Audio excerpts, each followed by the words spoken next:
And today's question is the misconception of healing having to be, healing trauma having to be painful.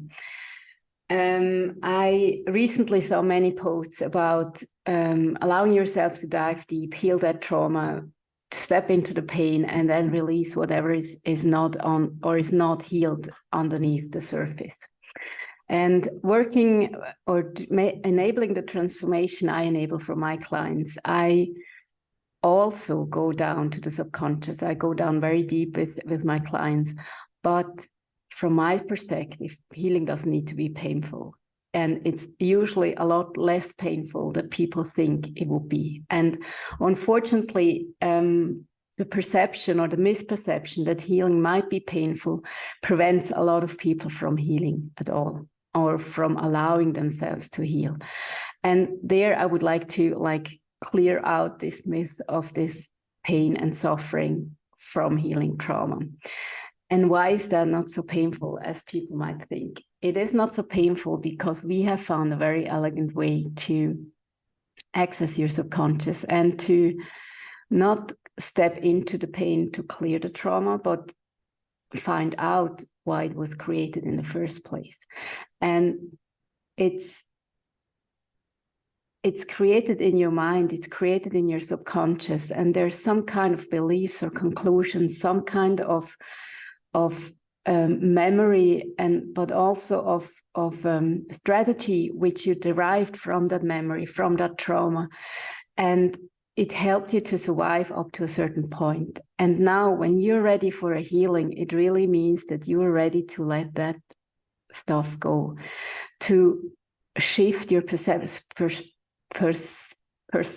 on that event, on that trauma, and to move forward without all these negative feelings of guilt, of shame, of pain, of hate, of anger, of resentment, of rejection. Whatever negative feeling is still stored there, that's a part of the healing. But it's, to me, to witness it with my client, it's more a release and a relief from these emotions than a painful process. It's not that you have to, it's not that everything breaks up and you can't stop crying or things like that. Not at all, not at all. I mean, it doesn't mean that you won't cry, but it's usually a relief cry. It's usually a cry or an emotion where you realize, that's what it feels without this pain, without this suffering, without this trauma. And that's how I can now move forward. And that's how hard I made life for myself. And it's so beautiful to witness. And it's so beautiful to see with how much more power, how much more energy, and how much more love people move forward from that step. And I just had a recent comment from a client where she said, before everything was stressing me out, and I didn't feel the love I had for my family. I didn't feel the love I had for life because it was covered under so much stress. But now there's still events which would have freaked me out in the past, but I can see them from a different perspective, and I can choose not to react to them and still be in peace with myself, still stay calm and feel that love for my kids, for my family, for what I do. And that's the difference. And that doesn't need to be painful at all. And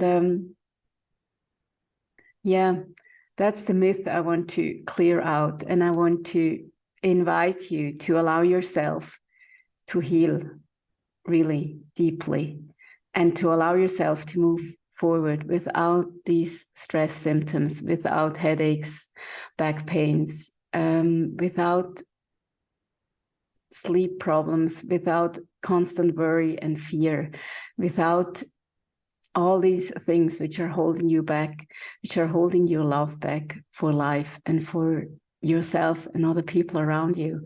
And that's what I want to enable. That's what I wish for you, for the world, to heal generally and one person at a time. So if you feel ready for your healing, your deep healing, without suffering, without pain, but with a lot of ease and joy and maybe also humor, then reach out for a strategy call and let's have a chat.